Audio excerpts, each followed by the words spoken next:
नमस्कार, मैं रविश कुमार। सरकारों को जनता का दुख बहुत दिनों तक दिखाई नहीं देता, लेकिन जब कोई दुर्घटना हो जाती है तो दुख प्रकट करने में सरकार के भीतर बैठे लोग बिजली की गति से आगे निकल जाते हैं। जैसे ही खबर आई कि महाराष्ट्र के जालना और औरंगाबाद के बीच 16 मजदूरों की मौत मालगाड़ी से कट जाने के कारण हुई है, ट्विटर पे संवेदनाओं की बाढ़ आ गई। समर्थकों ने रीट्वीट करना शुरू कर दिया। कई गुना संवेदनाएं हो गईं और चारों तरफ संवेदनाओं का प्रसार हो गया। मजदूर की मौत छोटी घटना बन गई।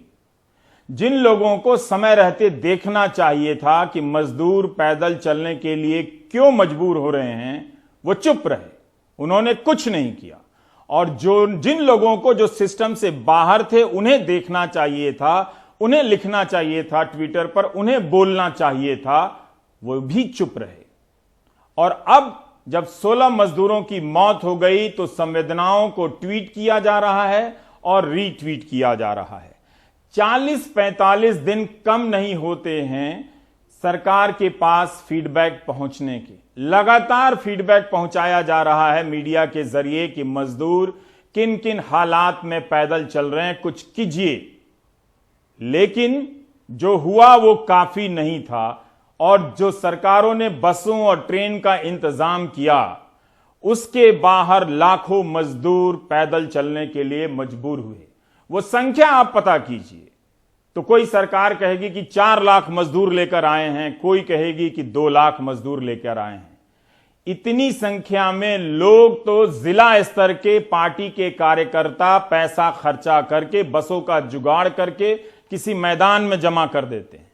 लेकिन देश भर से मजदूरों के लाने में इस तरह की कोताही हुई है कि अब जब 16 मजदूरों की मौत हुई है तो ट्विटर पर संवेदना प्रकट करने का नाटक किया जा रहा है। थक ही तो गए थे। 36 किलोमीटर लगातार पैदल चलने के बाद थकान इतनी बढ़ गई कि नींद आने लगी होगी। हम नहीं जानते कि 36 किलोमीटर पैदल चलने के दौरान इन्होंने क्या खाया होगा, क्या पिया होगा। उस 36 घंटे के पहले कितने घंटे भूखे रहे होंगे।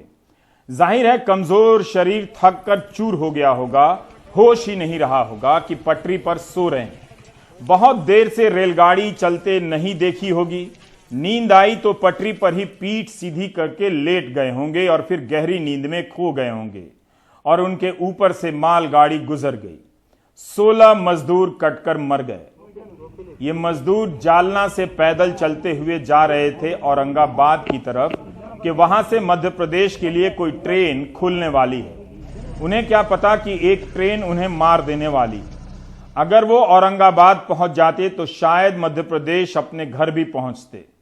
लेकिन 36 किलोमीटर की पैदल यात्रा ने इतना थका दिया कि पटरी पर ट्रेन आ रही है और वो भी मालगाड़ी जो काफी आवाज करती हुई आती है, उसके आने की आवाज भी उनको जगा नहीं सकी। यह हादसा सिर्फ मजदूरों के साथ नहीं हुआ है, उस समाज के साथ भी हुआ है जो अपने आसपास के झूठ के सहारे जीने लगा है। वो देख रहा था टीवी के जरिए कि मजदूर कई दिनों से पैदल चलने के लिए मजबूर हैं, मगर उसे अपनी बोरियत का ख्याल था क्योंकि उसे टीवी पर एक्साइटमेंट पैदा करने वाली डिबेट का चस्का लगा हुआ है। इसलिए उसे मजदूरों के पैदल चलने की ये दृश्य बोर नजर आ रहे थे। अगर ये समाज, ये तबका पहले से हल्ला हंगामा किया होता तो सरकार पर भी दबाव पड़ता कि इन्हें वापस लाने की खाना पूर्ति कम की जाए और इन्हें बाइज्जत वापस लाया जाए ताकि इनकी जिंदगी के साथ खिलवाड़ ना हो। ये सभी मध्य प्रदेश के उमरिया और शहडोल जिले के रहने वाले थे। जालना में एक स्टील फैक्ट्री में काम करते थे।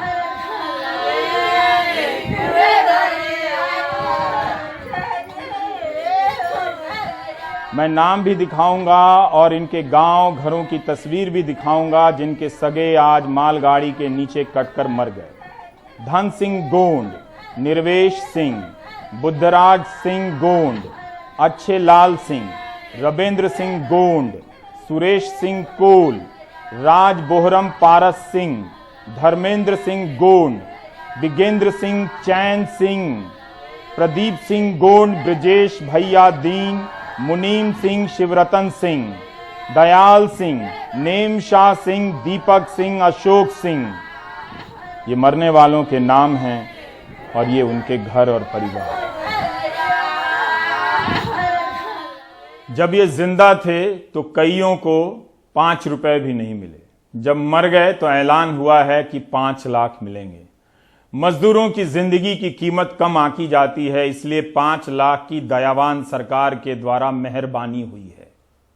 और मध्य प्रदेश सरकार ने एक बड़ा ही शानदार सा लगने वाला फैसला लिया है कि विशेष विमान से अधिकारियों का दल वहां भेजा जा रहा है। इस विशेष विमान से मजदूरों को वापस लाया जा सकता था, लेकिन जब मर गए तो खबरों में एक अच्छी खासी जगह बनाने के लिए विमान भेजने का फैसला किया जाता है। इतने दिनों से ये सारी खबरें आ रही थीं, मगर किसी का ध्यान नहीं था। और सिर्फ ध्यान इतना था कि पुलिस लगा दो हाईवे पर और आने वाले मजदूरों को तरह तरह से तंग करो। लिहाजा मजदूरों ने उन रास्तों को खोजना शुरू कर दिया जिन पर जोखिम ज्यादा था, और वो रेल की पटरियों के किनारे किनारे चलने लगे, जिन पर चलना वैसे भी सामान्य और सहज नहीं होता, क्योंकि वहां पर पत्थर की गिट्टियां पड़ी होती हैं। उन पर चलना ही एक तरह का खतरा था। और इन दिनों में जब श्रमिक स्पेशल और कई तरह की गाड़ियां फिर से चलनी शुरू हुई हैं, आप समझिए कि वो अपनी जिंदगी से किस तरह खेलने के लिए मजबूर हुए हैं।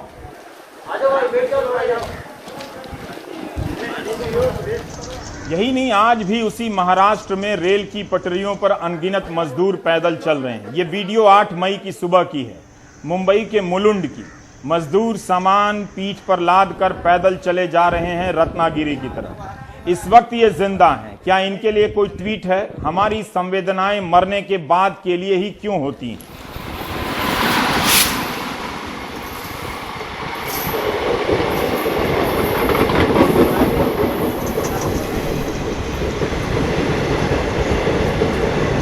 मुलुंड रेलवे स्टेशन के पास आप देखेंगे जो मजदूर हैं वो अब इस तरह से रेलवे पटरी पर चलते हुए, बैठे हुए आपको नज़र आएंगे। सब अलग अलग जगहों से निकले हैं, जहां से हो पा रहा है वहां से। कभी सड़क पर से चल रहे हैं, सड़क पर अगर पुलिस आ जाता है तो फिर वापस पटरी पर से चलते हैं, और धीरे धीरे ये अपने अपने जगहों के लिए निकले हैं। आप लोग कहाँ से निकले हैं वो बताइए। जी सर, CST से निकला हूँ। CST से कितने बजे निकले? रात 3 बजे। रात 3 बजे। जहाँ पर हम मौजूद हैं, यहाँ से लोकल ट्रेन जो बहुत तेज़ी से चलती है, इस जगह से CST जाने में लोकल ट्रेन से आपको 1 घंटे से ज़्यादा का समय लग जाता है। अच्छा, ये यहाँ पर भी देख रहे हैं आप लोग, जब चल के आए, ये पटरी पर चलना, इतने पत्थर हैं, क्यों आप लोग रुक नहीं रहे हैं? और क्या करेंगे, हम लोग के पास इतना बड़ा मजबूरी आ गया है। ना खाने का उपाय चल रहा है, ना रहने का साधन है। खाली बोल रहा है स्पेशल ट्रेन भेजेगा, स्पेशल ट्रेन भेजेगा, बस भेजेगा, लेकिन अभी तक कुछ नहीं भेजा। ऐसा ही राह देखते देखते 2-2 महीना बिता दिया। ये देख तो लास्ट में मजबूरन हम लोग को ये कदम उठाना पड़ा है। देखिए, आप एक चीज़ देखिए, आप क्योंकि ट्रेन आ रहा है तो यहाँ पर जो लोग हैं वो सीटी बजा रहे हैं ताकि लोग पटरी से साइड हो जाएं और ट्रेन के जो गाड़ी है वो यहाँ से जा सके। आप लोग कहाँ पर जा रहे हैं? कर्नाटक। कर्नाटक में कहाँ पे? गुलबर्गा। अच्छा, यहाँ पे क्या काम करते थे आप लोग? मजदूरी काम करते थे। मजदूरी का?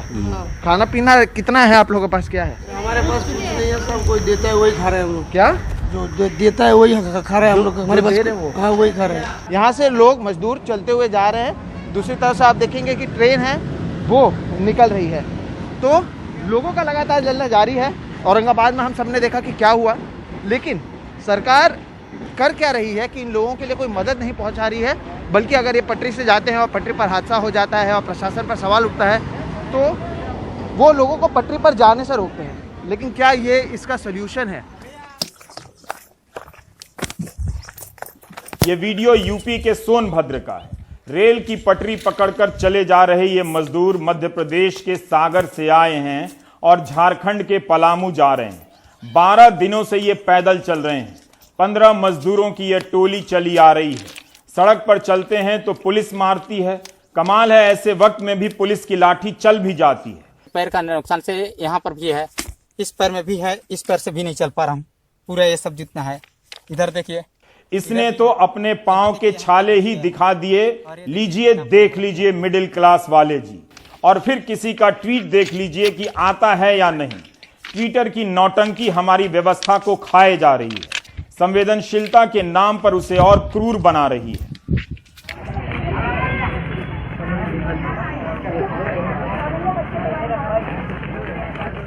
अब आप ये वीडियो देखिए, ये वीडियो भी 8 मई का है। पंजाब हरियाणा के श्रमिक ट्रेन की पटरी पकड़कर पानीपत, सोनीपत, दिल्ली, गाजियाबाद होते हुए यूपी की तरफ जा रहे हैं। इनमें बच्चे हैं, औरतें हैं, छोटी छोटी लड़कियां हैं। संख्या इतनी है कि कहीं ट्रेन आ गई तो सबके लिए भागना भी मुश्किल हो जाएगा। एनडीटीवी इंडिया पर लगातार हमारे सहयोगी इस तरह की रिपोर्ट कर रहे हैं। अरविंद उत्तम, सौरभ शुक्ला, रविश रंजन की कई सारी रिपोर्ट आई है कि लोग पटरियों के सहारे चल रहे हैं, थक जा रहे हैं तो लाइन के किनारे बैठकर बेसुध हो जाते हैं। क्या यह मंजर रेलवे के किसी भी ए ग्रेड, बी ग्रेड और सी ग्रेड के अधिकारियों को नहीं दिखा होगा? क्या उन्हें इन पैदल चलते हुए मजदूरों के लिए कुछ नहीं करना चाहिए था? प्रशासन और अधिकारियों को एक ही समाधान पता है, रास्ता रोको और पुलिस लगा दो, मजदूरों को पिटवा दो। टीवी और ट्विटर क्लास के लिए लिए जाने वाले फैसले मजदूरों तक नहीं पहुंचे। पैसा नहीं मिला, खाना नहीं मिला तो वे पंजाब से, हरियाणा से, महाराष्ट्र से निकल पड़े हैं चलने के लिए।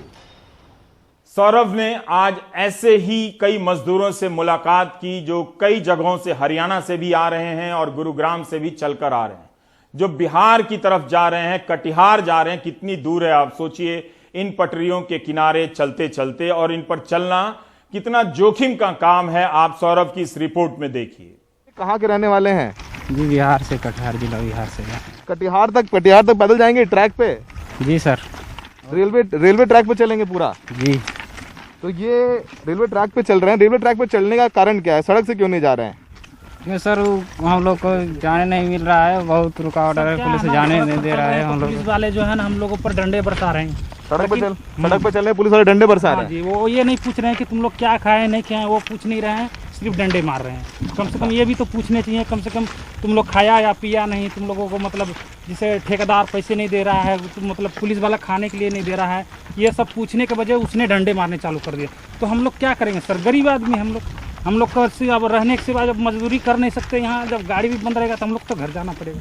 अच्छा, आपका नाम क्या है? हमारा सर बबलू नाम है। बबलू, क्या करते हैं आप? सर हम लोग करते हैं इससे मतलब सेटरिंग वगैरह का काम करते हैं। मतलब वही रोजंदारी करते हैं, रोज हाँ जी, बिल्कुल मजदूरी करते हैं हम लोग। तो ये इतना बोझ लेके बैग में क्या है? बैग में सर वही कपड़ा पड़ा है, थोड़ा बहुत वही खाने पीने का सामान है, बस कपड़ा ही कपड़ा है। अच्छा, कपड़ा है। तो आप खाते वगैरह आखिरी बार कब खाया था? आखिरी बार तो अभी हो गया 2-3 घंटे हो गए जब खाना खा के निकला था सर। तो यही अपना बना लेते हैं थोड़ा बहुत जो बचा हुआ है? बनाने के लिए तो जुगाड़ होना चाहिए ना, गैस वैस है नहीं, कैसे बनाएंगे सर? तो कैसे, क्या कुछ रखा हुआ है? सूखा है ना? सूखा रखा हुआ है, इसमें थोड़ा है ना बाटी है, इसमें थोड़ा कुछ चावल वगैरह बनाए हैं जो सुबह बनाए थे सर, वही है बस। उसी में हम लोग थोड़ा बहुत बांट करके खा लेंगे, थोड़ा बहुत पानी वानी पी कर फिर चलेंगे। पानी पी तो ये आप चलेंगे, रात भर चलेंगे, दिन भर चलेंगे कि रुक जाएंगे कहीं पे? नहीं सर, जैसे रात भर तो नहीं चलेंगे, जैसे अभी जितना देर तक चल रहा हूँ सर उतना देर तक चलेंगे। बाद बाकी जैसे हम लोग थक जाएंगे तो कहीं ना कहीं हम लोग थोड़ा बहुत रेस्ट कर लेंगे कहीं। ट्रेन तो सर सभी जगह से चला रहे हैं, फिलहाल तो अभी यहाँ से एक भी ट्रेन के लिए बात नहीं बोला है।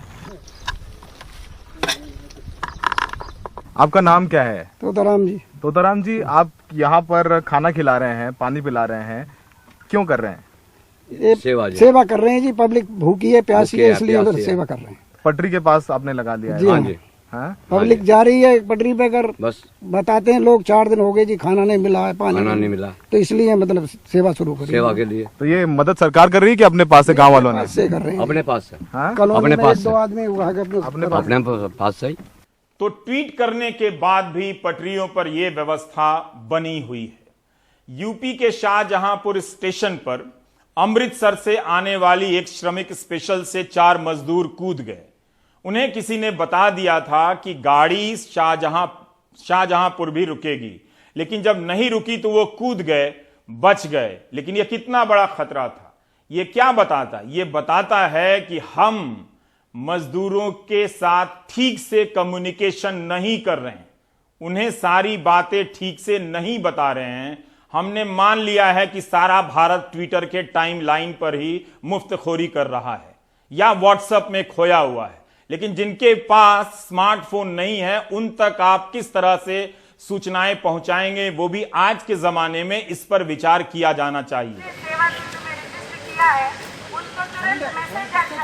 यह मंगलुरु है, यहां के रेलवे स्टेशन में भी भारी संख्या में मजदूर जमा हो गए, 1000-2000। उन्हें कहीं से सूचना मिली कि यहां से ट्रेन चलेगी, लेकिन ट्रेन बेंगलुरु से चल रही है। यहाँ भीड़ का जमा होना बता रहा है कि हम सूचनाओं के प्रसार में कितने खराब हैं। किसी तरह रेल के अधिकारियों ने समझाया कि बेंगलुरु से भी ट्रेन चलेगी और उसकी प्रक्रिया चल रही है। जब फैसला होगा तो सूचना दे दी जाएगी, तब जाकर मजदूर शांत हुए। हम लगातार रिपोर्ट कर रहे हैं कि पैदल चलने वाले मजदूरों के साथ तरह तरह की दुर्घटनाएं हो रही हैं। वो छोटी मोटी दुर्घटनाएं नहीं हैं, गाड़ी से टकरा जा रहे हैं, घायल अवस्था में सड़क के किनारे पड़े हुए हैं, कोई एम्बुलेंस नहीं है। और यही नहीं, पैदल चलने वाले मजदूरों के साथ अच्छी खासी संख्या में गर्भवती महिलाएं भी हैं जो किसी तरह अपने आप को संभाले हुए मीलों सैकड़ों किलोमीटर दिन रात पैदल चलने के लिए मजबूर हैं। और वो पर्याप्त भोजन भी नहीं खा पा रही हैं, तो सोचिए उनके शरीर पर कितना प्रतिकूल असर पड़ रहा होगा। उनके साथ छोटे छोटे बच्चे भी हैं, लेकिन इन गर्भवती महिलाओं के लिए एम्बुलेंस तक नहीं है हाईवे पर, ना ही ट्विटर पर कोई हैशटैग। ये सारी तस्वीरें टीवी पर कई दिनों से चल रही हैं, लेकिन आईटी सेल लगाकर देखने वालों की निगाहों को दो हिस्सों में बांटने का खेल अब पूरा हो चुका है। इसलिए देखने वालों को यह नहीं दिखता कि इस गर्भवती महिला की क्या हालत है। उसे यह दिखने लगा है कि यह तस्वीर कहीं सरकार विरोधी तो नहीं है। जिस जनता से सरकारें फलती फूलती हैं, उसी की तकलीफ सरकारों के विरोध में देखने की आदत मीडिया ने आपके भीतर बना दी है और अब आप इस आदत के शिकार हो चुके हैं।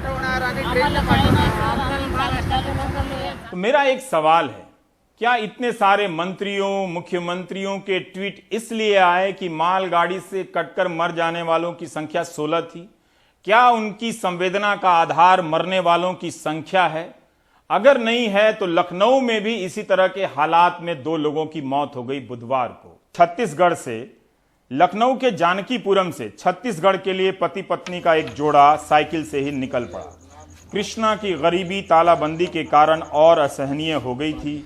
वो साइकिल से ही अपने 2 बच्चों और पत्नी प्रमिला के साथ निकल पड़े।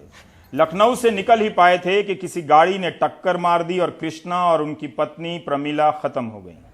बच्चे बच गए हैं, बहुत छोटे हैं। आईटी सेल इनके लिए कभी हैशटैग नहीं चलाएगा, वो सिर्फ धार्मिक उन्माद के समय जनता का पहरेदार बनकर आता है।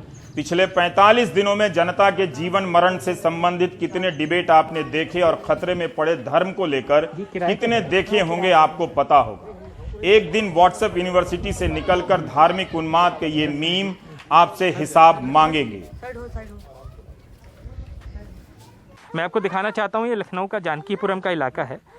ये उनका एक कमरे की झुग्गी है जहाँ वो रहते थे। आप देख सकते हैं, हम लोग ऑफिस में बैठ के सोचते हैं कि लोग क्यों मजबूर हैं इस लॉकडाउन में। ये आप यहाँ देख सकते हैं, छोटा सा एक कमरा है, 4 लोग इसमें रहते थे और एक बच्ची, इनकी बड़ी बच्ची कृष्णा जी की छत्तीसगढ़ में भी रहती थी।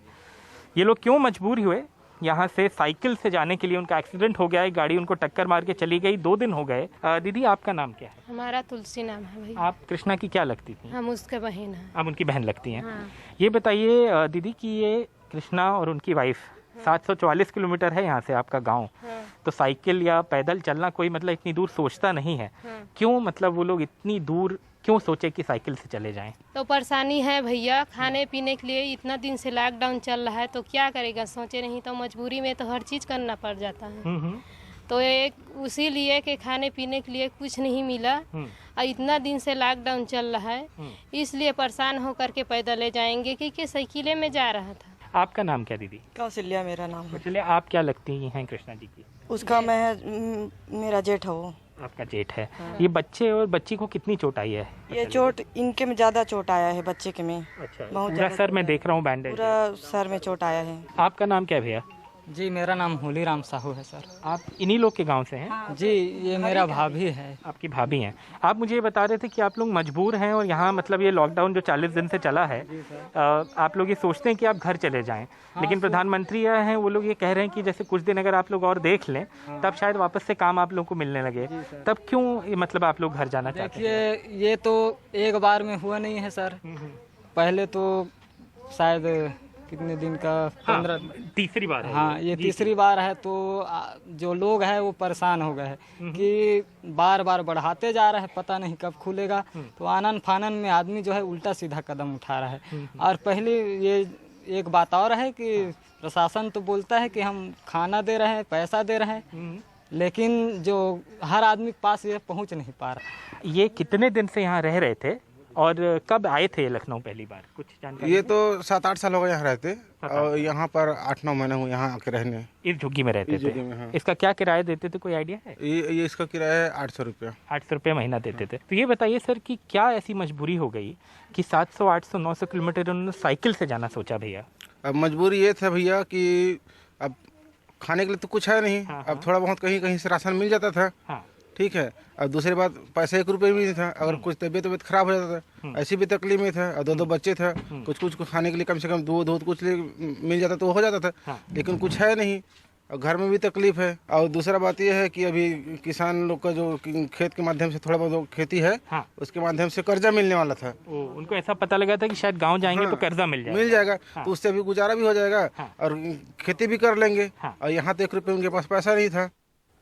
गरीबों का दिल बड़ा होता है। कृष्णा के साथ उनके भाई का परिवार भी चल रहा था। भाई ने कहा है कि उसके 3 बच्चे हैं, अब वो 2 और बच्चों को पालेगा, किसी को नहीं देगा। यह है हमारे गरीबों के बीच की संवेदनशीलता, मजदूरों के बीच बचा हुआ जीवन और उसकी प्रासंगिकता। हम इंतजाम में भी कई तरह के भेद करने लगे हैं। कोई बुराई नहीं है कि किसी और के लिए भी इंतजाम हो, लेकिन फर्क इतना भी ज्यादा ना हो कि विदेश से आने वाले लोगों को क्वारंटीन कराना है तो आप होटल ढूंढना शुरू करें कि तकलीफ ना हो। भले ये पैसा आप उन्हीं से ले रहे हैं, लेकिन आपकी सोच में उनका कितना ख्याल है। लेकिन जो मजदूर निकले हैं, उनके क्वारंटीन के लिए जो व्यवस्थाएं बनाई गई हैं, वो तो कई जगह मीडिया को कवर करने नहीं दिया जा रहा है और मीडिया कवर कर भी नहीं रहा है, वरना आप टीवी के सामने बैठकर वो तमाम दृश्य देख भी नहीं पाते। तो इतना अंतर करने की क्या जरूरत थी? एक और प्रक्रिया के नाम पर अंतर का निर्माण किया गया, रजिस्ट्रेशन। विदेश में रहने वाले लोग ऑनलाइन रजिस्ट्रेशन कर सकते हैं, लेकिन मजदूरों को अगर आप मजबूर करें कि जाने से पहले ऑनलाइन रजिस्ट्रेशन करेंगे और उसमें से आपका चुनाव होगा, फोन पर SMS आएगा, तो सोचिए उनके लिए यह प्रक्रिया कितनी जटिल और भयावह, जिनके पास स्मार्टफोन तक नहीं। तो पूजा भारद्वाज मुंबई से एक ऐसी रिपोर्ट के जरिए बता रही हैं कि इस रजिस्ट्रेशन के नाम पर मजदूरों पर क्या कुछ गुजर रहा है। आप अब ये फॉर्म जो है उसको आप टाइप करा के लो इंग्लिश में, क्योंकि हर राज्य को समझ में आना चाहिए ना क्या लिखा है उस पर।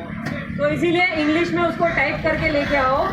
तो आप उसका पेन ड्राइव भी ला सकते हो। पेन ड्राइव नहीं ला पा रहे हो तो ईमेल आईडी ले लो पुलिस स्टेशन का, उस पर ईमेल कर दो।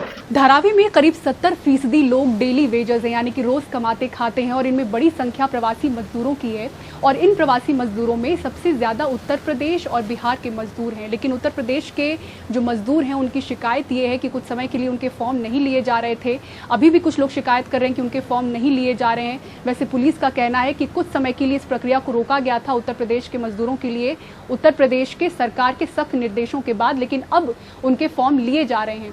लेकिन शिकायतें यही है कि कई बार उन्हें भगा दिया जाता है, उनका फॉर्म नहीं लिया जा रहा है। पुलिस की तरफ से कहना है कि गोंडा, अमेठी और रायबरेली, इन 3 जगहों के लोगों के फॉर्म लिए जा रहे हैं। थोड़ी देरी जरूर हो रही है, 10 से 15 दिन लग सकते हैं, लेकिन तब तक ये जो मजदूर हैं न सिर्फ उत्तर प्रदेश के बल्कि बिहार के, मध्य प्रदेश के, गुजरात के, राजस्थान के, इनका सब्र का बांध टूट रहा है। उसकी वजह ये है क्योंकि धारावी अपने आप में बहुत ही चिंता का विषय बन चुका है ये इलाका मुंबई के लिए, क्योंकि यहाँ पर लगातार औसतन केसेस हर दिन 24 घंटे में 40 से 45 बढ़ रहे हैं।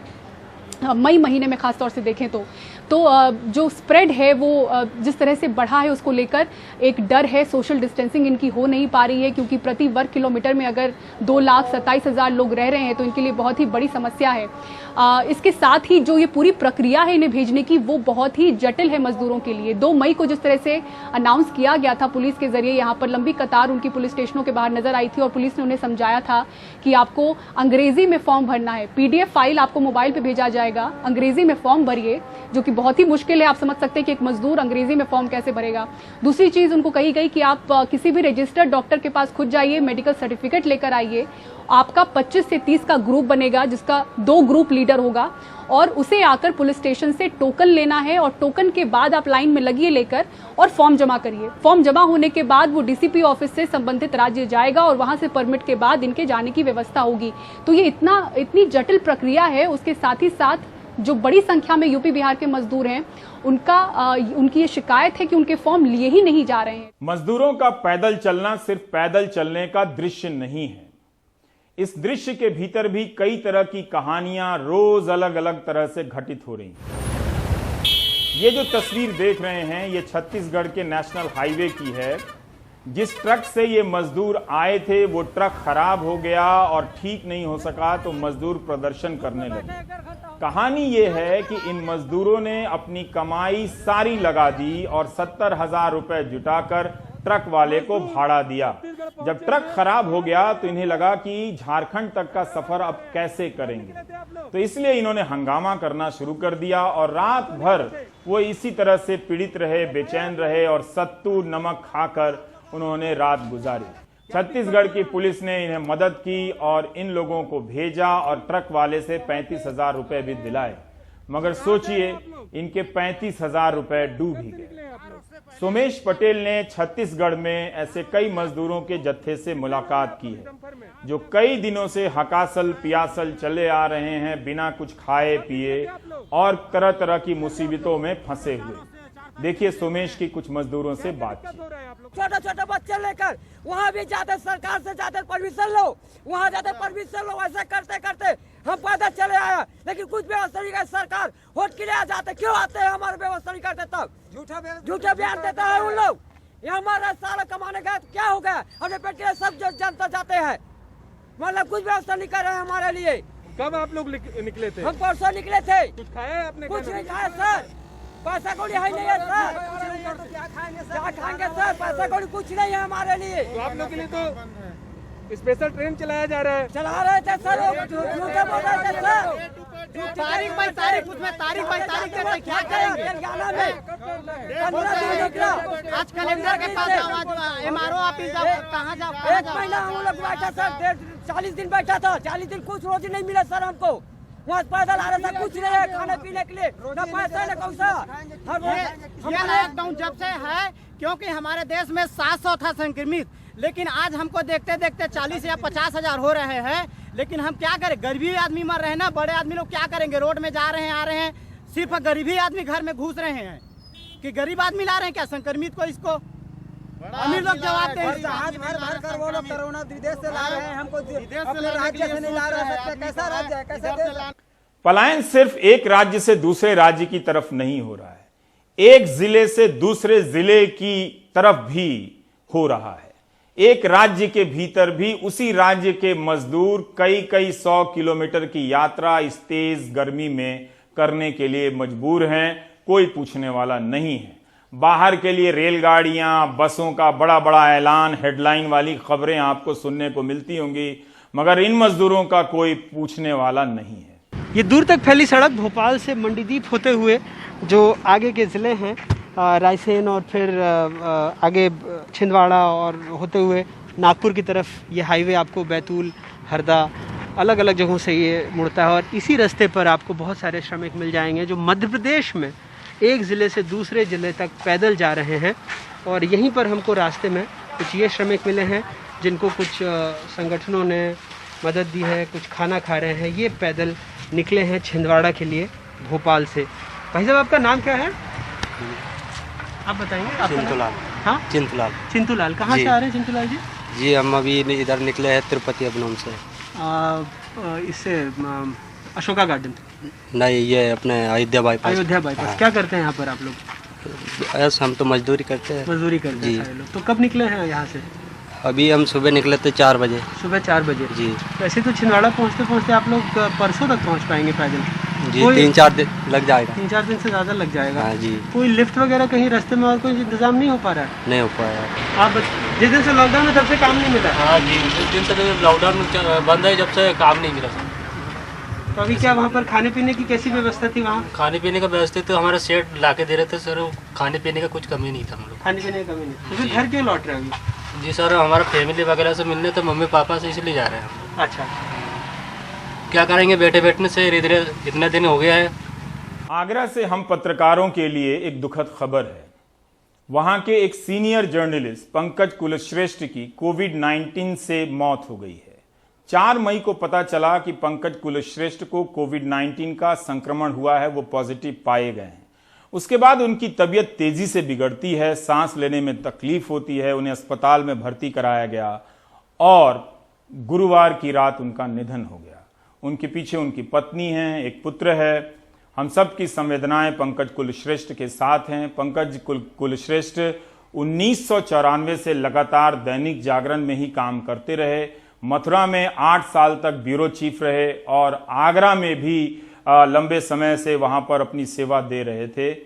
ये बहुत ही दुख भरी खबर है हम पत्रकार बिरादरी के लिए, और आगरा में उन्हें पत्रकार काफ़ी मिस कर रहे हैं। पंकज की छवि और लोकप्रियता पत्रकारों के बीच काफ़ी मिलनसार की थी। हम आपको ये भी बताना चाहते हैं कि 11 अप्रैल को आप याद करें तो दिल्ली में एक प्रेस कॉन्फ्रेंस होती है जिसमें लव अग्रवाल स्वास्थ्य विभाग के वरिष्ठ अधिकारी आते हैं, पूरे ताम झाम के साथ चार्ट वार्ट पे बनाकर पेश करते हैं कि आगरा में कोई मॉडल निकला है कोविड-19 से लड़ने का। तब वहाँ मामले की संख्या 92 थी। अब जब मामलों की संख्या 700 तक पहुंच रही है, उस मॉडल का कोई अता पता नहीं है। तो हम कैसे हेडलाइन बनाते हैं और खुद कैसे फुटनोट्स में चले जाते हैं, आप सब देख ही रहे हैं। मगर एक पत्रकार का हमारे बीच से जाना हम सबको वाकई में परेशान तो करता ही है कि इतनी धूप में, इतनी गर्मी में निकल कर लिखने वाला, लोगों की समस्याएं उठाने वाला, जूझने वाला, अपने संस्थान के सिस्टम से जूझने वाला, इस तरह से उसकी ज़िंदगी ख़त्म हो जाती है। हम सब की संवेदनाएं पंकज कुलश्रेष्ठ के परिवार के साथ हैं।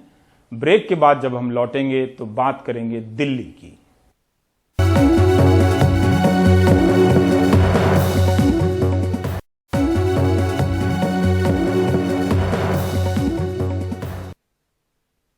तालाबंदी के बाद कई तरह से जिंदगियां बदली हैं।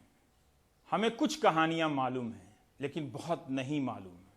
हम ये सुन पा रहे हैं कि लघु व मध्यम स्तर के जो कारोबारी हैं वो अप्रैल महीने में सैलरी नहीं देंगे और बताते हैं कि ये संख्या 12 करोड़ लोगों की है। अब आप अंदाजा कीजिए कि 12 करोड़ लोगों के खाते में अगर अप्रैल की सैलरी नहीं पहुंची तो उन पर क्या बीतेगी मानसिक तौर पर। और यही नहीं, जो लोग छोटे मोटे कारोबार करते हैं वो भी कोई अच्छी हालत में नहीं है। सुशील महापात्र की यह रिपोर्ट देखिए दिल्ली के कटवारिया सराय से। जो लोग कल तक रेस्तरां चलाते थे, 10-12 लोगों को रोजगार देते थे, आज वो खुद सब्जी बेचने लगे हैं। उनका रेस्तरां, उनका होटल बंद हो गया है। पांडे जी रेस्तरां पर अभी भी अलग अलग पराठों का मेनू टंगा है, मगर जिसके नाम पर ये रेस्तरां है यानी पांडे जी, वो इस वक्त सब्जी बेच रहे हैं। तालाबंदी के महीने में रेस्तरां बंद रहा, कमाई खत्म तो किराए के पैसे भी खत्म। मकान छोड़ पूरी परिवार इस रेस्तरां में रहने लगा है। रेस्तरां का फ्रिज भी बेचना पड़ गया। बहुत सारा समस्या है, जैसे कि दुकान बंद हो गई, सब्जी बेचना पड़ रहा है और इधर कस्टमर भी आते नहीं है। जो भी आते हैं बहुत कम आते हैं। एक दिन की सब्जी 2-3 दिन में बिकती है और फिर जा कर के कुछ गुजारा होता है, जैसे तैसे कट रही है। यही है होटल, देखिए नया होटल क्या रूम हो गया। अच्छा, ये कमरा है। हाँ। इसमें पहले आपका होटल चलता था। जी जी। अब आप फैमिली के साथ रहने आ गए। फैमिली के साथ शिफ्ट हो गए हैं। जी। अच्छा। क्या करें, मजबूरी है, भाड़ा किराया नहीं दे पाएंगे तो एक जगह तो आनी पड़ेगी ना। अच्छा, और कितने किराया देते हैं इसका आप? किराया बस यही 7-8 हज़ार रुपये। 7-8 हज़ार रुपये इसका। और वहाँ कितने देते थे? वहाँ 5-6 हज़ार। 5-6 हज़ार। हाँ। मतलब 13 हज़ार करीब किराया चला जाता था। तो आप वहाँ छोड़ के इधर आ गए क्योंकि आप दोनों जगह किराया नहीं दे सकते। जी जी। और सब्जी का दुकान शुरू किए लेकिन फायदा नहीं हो रहा है। इसमें भी घाटा ही जाता है। 3 दिन में 4 दिन में बिकती है तो कहाँ से फायदा होगा। अच्छा, 2000-2500 रुपये की सब्जी लाओ भी तो 4 दिन में बिकती है, उसमें पता ही नहीं चलता है। फिर घर भी तो चलाना है, चावल दाल आटा रोटी और सरकार की तरफ से कोई मदद भी नहीं मिली इस लॉकडाउन में, कुछ हम लोग गरीब लोग के लिए सोचता। कोई पैसा कुछ भी नहीं। राशन भी नहीं। राशन भी नहीं मिली है, बट सरकार तो दे रही थी बीच में राशन। सरकार दे रही थी, किसको दिया नहीं दिया पता ही नहीं चला, कहाँ से आया कहाँ चला गया। अच्छा, किसी को पता चला लाया, जिसको नहीं पता चला नहीं लाया। तो क्या करेंगे जब ये लॉकडाउन नहीं खुलेगा, होटल नहीं चलेगा, तो कितने दिन तक आप यहाँ रहेंगे? खुलने भर की इंतजार है, वैसे काम शुरू होगा तो करेंगे, नहीं तो धीरे धीरे कुछ अलग व्यापार बढ़ाने की कोशिश करेंगे, नहीं तो लास्ट में अपना गांव। और क्या करेगा आदमी, जब आमदनी नहीं होगा तो भाड़ा कहाँ से देगा, किराया कहाँ से देगा। दिल्ली के कटुआरे सराय में 50 से भी अधिक छोटे छोटे रेस्तरां बंद पड़े हैं। इसे चलाने वाले अलग अलग राज्यों से आए हैं, किराए के कमरे में रेस्तरां चलाते हैं। आहार रेस्तरां दीपक मंडल का है, जो बंगाल से आए हैं। मंडल जी के पास कर्मचारियों को देने के लिए पैसे नहीं है, सारे यहाँ शिफ्ट हो गए हैं। दीपक मंडल जी वेतन भले ही नहीं दे पा रहे हो, मगर सबको 2 वक्त का खाना दे रहे हैं। कितने मजदूर काम करते हैं आपके यहाँ पे? मेरे पास अभी तो 9 है टोटल। 9 मजदूर? 9। और उन लोगों का खाना पीना सब आपको देना पड़ेगा? हाँ, और क्या करें, 22 तारीख से ना स्टेट का है ना सेंट्रल का है, कोई किसी को नहीं दिखा, ना काउंसिलर है, ना MLA है, ना MP है, किसी को नहीं दिखाई दे रहा। मेरे को समझ में नहीं आ रहा ये प्रशासनिक में है किस लिए है। हम लोग जो वोट दे के जिताते हैं, ये क्या है? अगर ये आज देश दुनिया मुसीबत में है तो इन लोग को किस लिए चुना किया गया? कोई नहीं आ रहा। अरे कम से कम आके तो मिल लीजिए, जो क्या मुसीबत है क्या नहीं है, खाना मिल रहा है क्या नहीं मिल रहा है, घर जाने का ये नहीं है। हम सारे एक जगह का है, 9 है तो कम से कम 5 जगह का है। ये भी मेरा भी जिम्मेदारी है, जो 5 जगह का बच्चा हमारे पास काम कर रहा है। कितने किराया देते हैं आप? किराया तो सर इसका तो 10,000 किराया है, फिर रूम रेंट है, फिर ये सब कहाँ से भरेंगे? आप लोगों को कोई मदद, कोई राशन मिला है? नहीं, कुछ भी नहीं सर, कुछ भी नहीं। छोटू रेस्तरां भी सब्जी के दुकान में बदल गया है। यहाँ 12 कर्मचारी काम करते थे, अब सब खाली बैठे हैं। क्या करेंगे, अभी 22 तारीख से ही पूरा बंद है। 12-14 लोग खाने वाले हम लोग है, स्टाफ काम करने वाले, सब काम दम बंद है। तो अपना कुछ खाने पीने के लिए ऐसे कुछ कर लिए और खाना पीना हो जाता है। अभी तो सरकार की वजह से, सरकार की तरफ से हम लोग को कुछ नहीं मिला अभी तक। आप लोग कुछ नहीं मिला? अच्छा, पैसे जो सरकार देती है अलग अलग लोगों को दिया है, तो आप लोग उसमें नहीं है? कुछ भी नहीं, कुछ पैसा में नहीं मिला, कुछ राशन चावल हम लोगों को नहीं मिला, ना कोई मदद मिला। कितने लोग आपके यहाँ काम करते हैं? अब यहाँ पर 12-14 लोग हैं मेरे पास काम करते। 14 लोग जी? सब यहीं पे हैं? सब यहीं पे हैं। और सबका खाना पीना आप दे रहे हैं? सबका खाना पीना मैं देता हूँ, ये मेरे पास ही रहते हैं सब। बस और पैसा तो है नहीं, अभी सिर्फ सब्जी उब्जी बेच के ही हम लोग गुजारा कर रहे हैं। कितने दिनों से यहाँ आप होटल में काम कर रहे हैं? 1 साल से। 1 साल से? अब ये लॉकडाउन की वजह से क्या नुकसान हो रहा है आपका? बहुत चीज़ नुकसान हो रहा है, खाने पीने के नहीं मिल रहा है, यहाँ पैसा का प्रॉब्लम है, रहने के लिए दिक्कत है। सरकार ने, दिल्ली सरकार ने, केंद्र सरकार ने काफ़ी लोगों को मदद किया है, लेकिन ऐसे लोगों की, ऐसे रेस्टोरेंट ओनर जो छोटे छोटे रेस्टोरेंट ओनर है, जो महीने में 20, 30, 40 हज़ार कमा लेते थे या 50 हज़ार कमा लेते थे, और उनमें से इन लोगों को तनख्वाह भी देते थे, उनका कमाई पूरी तरह बंद है। जब उनकी कमाई बंद है तो वो इनको भी तनख्वाह नहीं दे सकते हैं। बड़ी बात है कि उनको यहाँ पर रखें अभी तक और उनको खाना खिला रहे हैं। तो कहीं ना कहीं सरकार को इनके बारे में सोचना चाहिए। अगर सरकार ऐसे रेस्टोरेंट के बारे में नहीं सोचेगी तो फिर ये जो लोग हैं वो कहाँ जाएंगे, वो क्या करेंगे, ये बड़ी बात। सुशील महापात्रा, NDTV इंडिया।